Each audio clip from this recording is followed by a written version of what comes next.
जय हिंद। कैसे आप लोग? I hope you all are doing great. आपकी पढ़ाई अच्छी चल रही है। तो आज मैं रोटेशनल डायनामिक्स का लेक्चर नंबर 4 लेके आया हूँ, जिसमें मैं आपको नया फिजिकल क्वांटिटी से इंट्रोड्यूस करवाऊंगा and the name of the physical quantity is moment of inertia. यह आपके लिए बिल्कुल ही नया है। इसमें मैं बेसिकली मोमेंट ऑफ इनर्शिया में दो सिस्टम की बात करूंगा, that is discrete mass system और कंटिन्यूअस मास सिस्टम। तो बहुत ही बिल्कुल ही ध्यान से देखना, ये अच्छे वेटेज का टॉपिक होता है, तो बहुत ही अच्छे से आपको ध्यान से इसको स्टडी करनी है। चलो, मैंने क्या बोला? मैंने बोला कि लीनियर मोशन, आपने पढ़ा लीनियर मोशन, उसमें आपने पढ़ा था मास। तो जो मास का रोल होता है ना, वही मास रोटेशनल डायनेमिक्स में, रोटेशनल मोशन में मोमेंट ऑफ इनर्शिया का होता है। मैंने क्या बोला? आपने लीनियर मोशन पढ़ा, उसमें जो रोल मास प्ले करता था वही रोल रोटेशनल मोशन में मोमेंट ऑफ इनर्शिया प्ले करता है। चलो देखते हैं moment of inertia. Moment of inertia, इसे एम आई या सिर्फ आई से भी रिप्रेजेंट करा जाता है। कहीं पे आपको एम आई मिल गया मोमेंट ऑफ इनर्शिया और आई भी मिल गया तो मोमेंट ऑफ इनर्शिया, ठीक है ना। मोमेंट ऑफ इनर्शिया होता है क्या? मैं डेफिनेशन लिखता हूं, देन आफ्टर दैट आपको एक्सप्लेन करता हूं। देखो, मोमेंट ऑफ इनर्शिया क्या होता है? Moment of inertia is sum of the product of mass of particle and square of perpendicular distance from axis of rotation, ठीक है। मोमेंट ऑफ इनर्शिया क्या होता है? Sum of the product of mass of particle and square of perpendicular distance between them. मतलब क्या? Moment of inertia सम है सारे particle का मास का प्रोडक्ट, मास और परपेंडिकुलर डिस्टेंस के स्क्वायर का प्रोडक्ट का, ठीक है। देखते हैं, मोमेंट ऑफ इनर्शिया का फॉर्मूला होता है M R square. It is scalar quantity. ये कैसा क्वांटिटी है? Scalar quantity. और इसकी जो एसआई यूनिट होगी वो क्या होगी? केजी मीटर स्क्वायर, ठीक है। मोमेंट ऑफ इनर्शिया का डेफिनेशन मैंने लिखा, moment of inertia is the sum of the product of the masses of particle and square of perpendicular distance from axis of rotation. मैंने बोला था मोमेंट ऑफ इनर्शिया वही introduce होगा जहां पे रोटेशनल मोशन होगा। तो देखो, ये है, this is axis of rotation. और मैंने बोला मोमेंट ऑफ इनर्शिया का जो फॉर्मूला होता है I equal to M R square, where M is mass of the particle, R is the perpendicular distance from axis of rotation. मैं इसको लिख दूं, M is mass of particle and R is perpendicular distance from axis of rotation, ठीक है ना। देखो, एक particle है जिसका मास m है, this is axis of rotation. मैंने इस मास पे फोर्स लगाया, तो फोर्स क्या करेगा?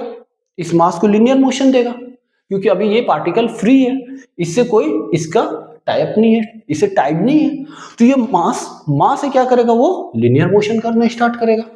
मतलब हमने क्या लगाया? फोर्स लगाया, और वो फोर्स क्या दिया? मास इंटू एक्सीलरेशन, यही दिया। हमने लगाया force is equal to mass into acceleration. अब मैंने क्या करा? इसको इस एक्सिस के वॉट आर डिस्टेंस से मैंने फिक्स कर दिया, बांध दिया। अब क्या मैं फोर्स लगाऊं तो अब ये क्या करेगा? रोटेशनल इफेक्ट क्रिएट करेगा ना, रोटेट करेगा पार्टिकल को। मतलब मैंने इधर भी आर मल्टीप्लाई कर दिया और इधर भी आर मल्टीप्लाई कर दिया, तो क्या हो गया? आपको मालूम है कि किसी एक्सिस ऑफ रोटेशन, किसी एक्सिस ऑफ रोटेशन से किसी पर्टिकुलर पॉइंट पे आप फोर्स लगाते हो, आर्म लेंथ इनटू फोर्स, तो वो क्या करता है? टॉर्क प्रोड्यूस करता है। तो दिस विल प्रोड्यूस टॉर्क, और यहां से मैं लिख सकता हूं आर इंटू एम, और a this is tangential acceleration, तो दिस इज आर अल्फा। तो यहां से मेरे को क्या मिल गया? M R square into alpha, this is torque. यही तो मैंने लिखा है, क्या लिखा है, मोमेंट ऑफ इनर्शिया। देखो mr², तो मेरे को पता लग गया tau is equal to I alpha. समझ आया बात? आप लिखते हो ना force is equal to mass into acceleration, force is equal to mass into acceleration. तो वहां पे जो मास रोल प्ले करता था रेजिस्टिव, है ना, एक्सेलरेशन के अगेंस्ट वो क्या करता था, एक रेजिस्टेंस प्रोवाइड करता था। Same as it is angular acceleration के लिए जो रेजिस्टेंस, जो रेजिस्टिव की तरह काम करे, this is known as moment of inertia. इसे हम क्या बोलेंगे, मोमेंट ऑफ इनर्शिया बोलेंगे। क्लियर है? तो हमारे पास मोमेंट ऑफ इनर्शिया का फॉर्मूला क्या आ गया, moment of inertia is mass into perpendicular distance का स्क्वायर। और यहां से दूसरा एक्सप्रेशन मिल गया हमें कि रोटेशनल डायनेमिक्स में, ठीक है ना, अगर कोई बॉडी रोटेट कर रहा है किसी एक्सिस के अबाउट, तो वहां पे मोमेंट ऑफ इनर्शिया इंट्रोड्यूस होता है, that tau is equal to I alpha, torque is equal to moment of inertia, and this is angular acceleration. Clear है मेरी बात? तो हमें यह पता लग गया कि जहां पे भी रोटेशनल मोशन होगा वहां पे क्या आएगा, मोमेंट ऑफ इनर्शिया आएगा। और मोमेंट ऑफ इनर्शिया कैसी, स्केलर क्वांटिटी, और उसकी यूनिट क्या होती है, केजी मीटर स्क्वायर। चलो कुछ क्वेश्चन देखते हैं। This is very important, axis of rotation से ये डिस्टेंस हमेशा परपेंडिकुलर होता है ना। हमें क्वेश्चन में दे रखा होगा, हम क्वेश्चन देखते हैं, धीरे धीरे सारी चीजें क्लियर होंगी।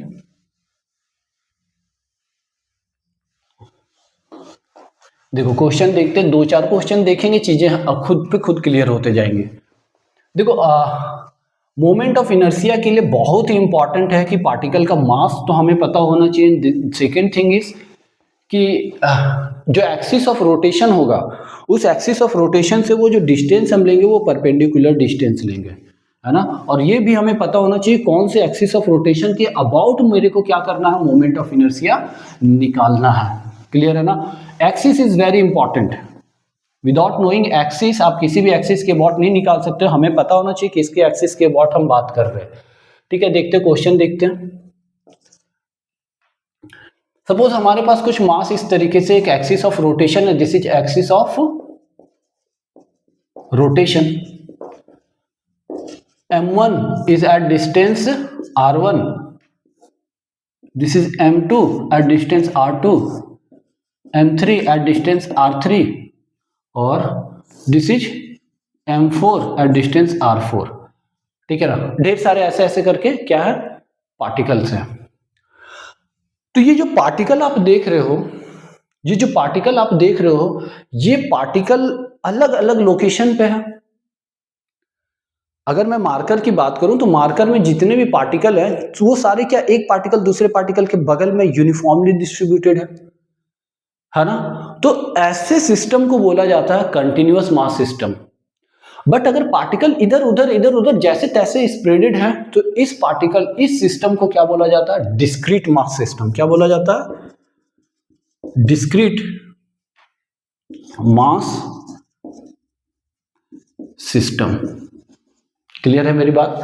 मतलब मेरे को पता लगा मोमेंट ऑफ इनर्शिया दो सिस्टम की बात होगी, एक होगी डिस्क्रीट मास सिस्टम के लिए बात होगी, दूसरी होगी कंटिन्यूअस मास सिस्टम की। तो आज के लेक्चर में सिर्फ और सिर्फ डिस्क्रीट मास सिस्टम की बात करेंगे। Discrete mass system I hope आप समझ गए होंगे कि ये पार्टिकल कुछ इधर है, कोई फिक्स नहीं है कि एक के बाद अरेंजमेंट है ना। Solid kind, solid body kind नहीं है। ये क्या है, एक के बाद एक नहीं है, ये इधर उधर जैसे तैसे बिखरे पड़े किसी भी particular distance from axis of rotation से। तो ऐसे सिस्टम को क्या बोला जाता है, डिस्क्रीट मास सिस्टम। तो अब हमें क्या चाहिए, हमें चाहिए moment of inertia of this discrete mass system.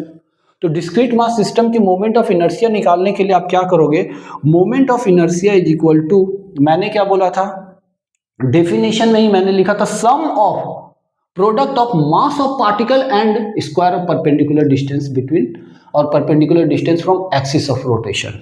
तो सम ऑफ, सारे का सम करेंगे और उन किनके प्रोडक्ट होने चाहिए, मासेस और इनके परपेंडिकुलर डिस्टेंस का स्क्वायर। तो मैं लिखूं सबसे पहले m1 के लिए, तो this is m1 into r1 का square plus second mass m2 into r2 का square plus m3 into r3 का square plus m4 into r4 का स्क्वायर।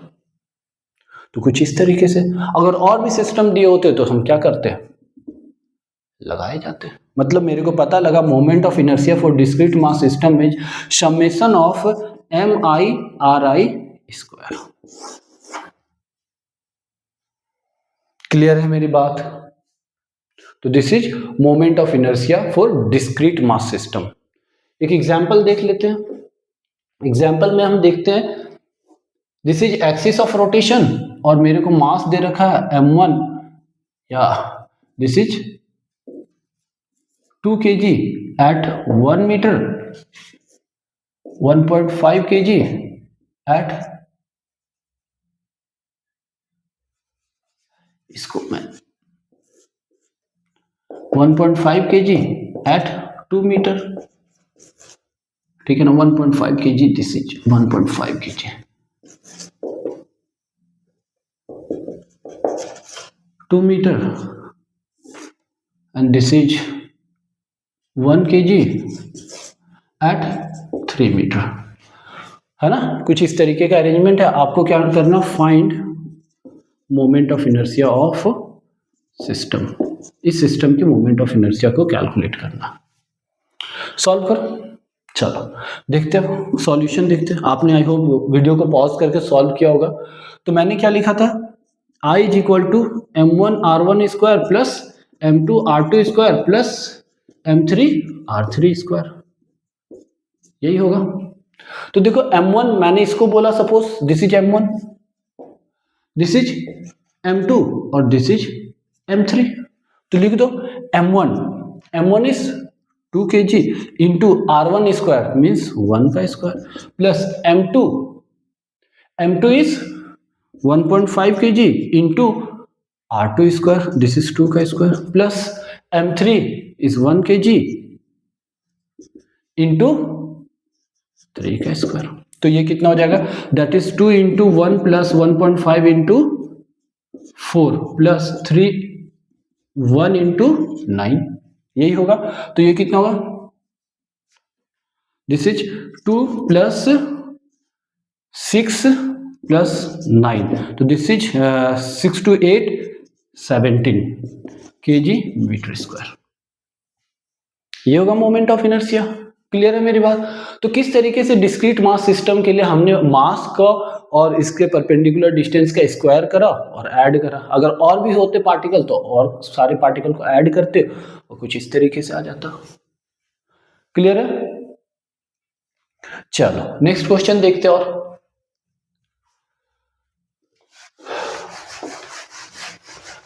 अगर मान लो सपोज हमारे पास एक इक्विलेटरल ट्रायंगल है जिसकी साइड है ए, ठीक है ना। क्वेश्चन क्या है, एक इक्विलेटरल ट्रायंगल है जिसकी साइड है A. If m mass is placed at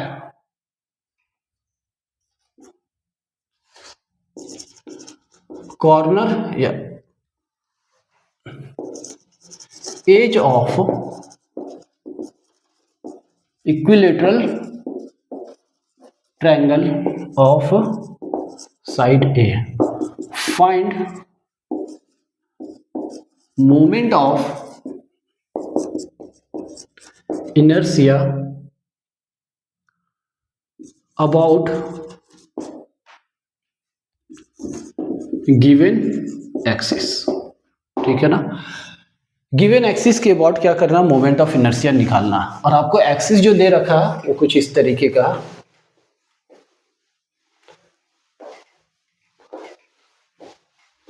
देखो एक्सिस कैसे दे रखा है, कुछ ऐसा। दो केसेस मैं ले रहा हूं। केस 1,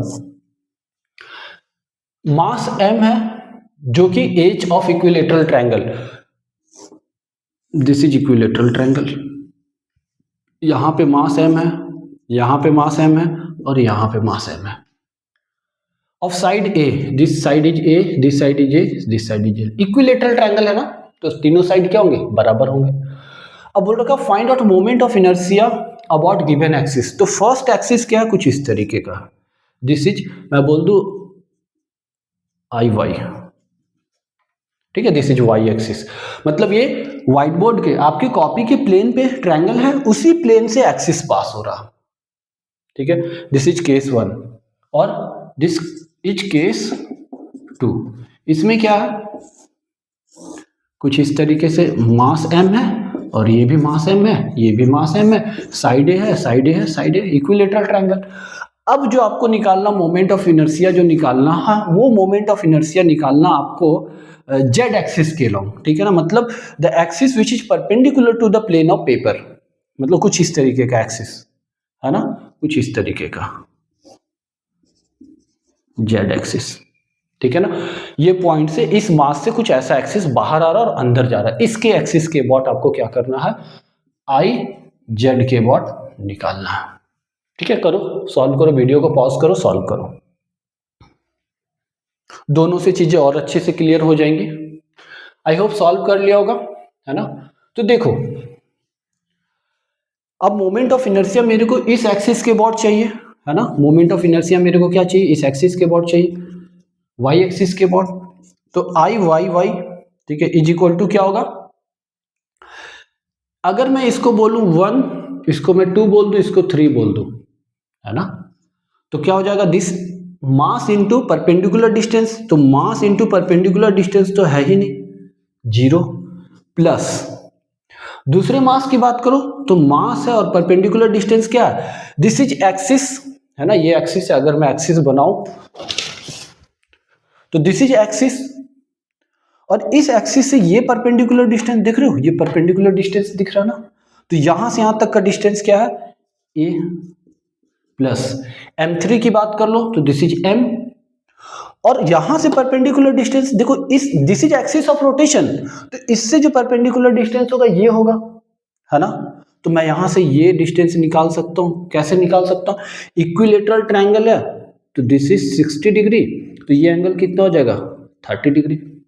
ये एक ट्रायंगल बन गया ऊपर वाला, एंड दिस इज परपेंडिकुलर, तो इसे मैं क्या लिख सकता हूं, a sin 30, a sin 30 की वैल्यू कितनी हो जाएगी, दैट इज a बाई 2, तो यहां पे क्या हो जाएगा, दैट इज a बाई 2 का स्क्वायर। समझ आया, एक्सिस ऑफ रोटेशन से परपेंडिकुलर डिस्टेंस चाहिए मेरे को, है ना। तो ये क्या हो जाएगा, a बाई 2 का स्क्वायर, तो यहां से कर दो, this is 0 plus ma square plus M A square by 4, तो ये कितना हो जाएगा, that is 415 5 M A square by 4। Clear है, चीजें समझ आई ना।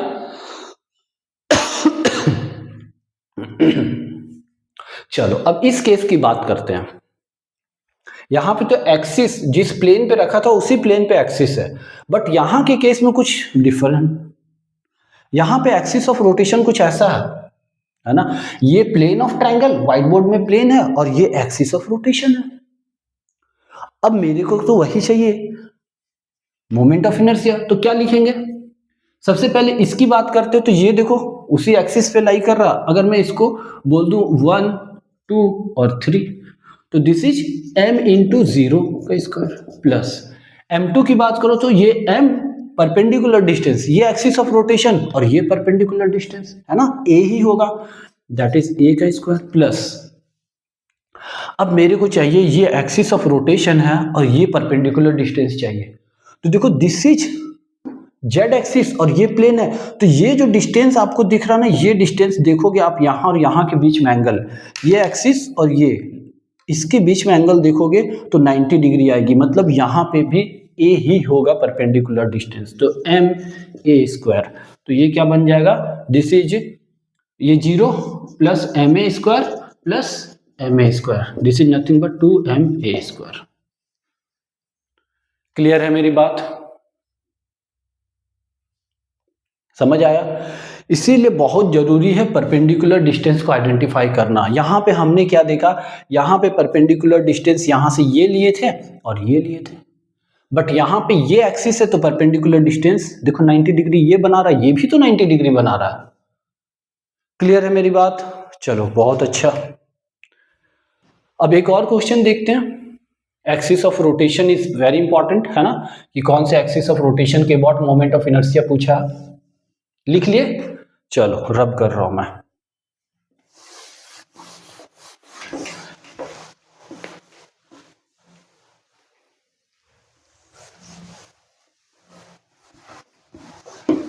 देखो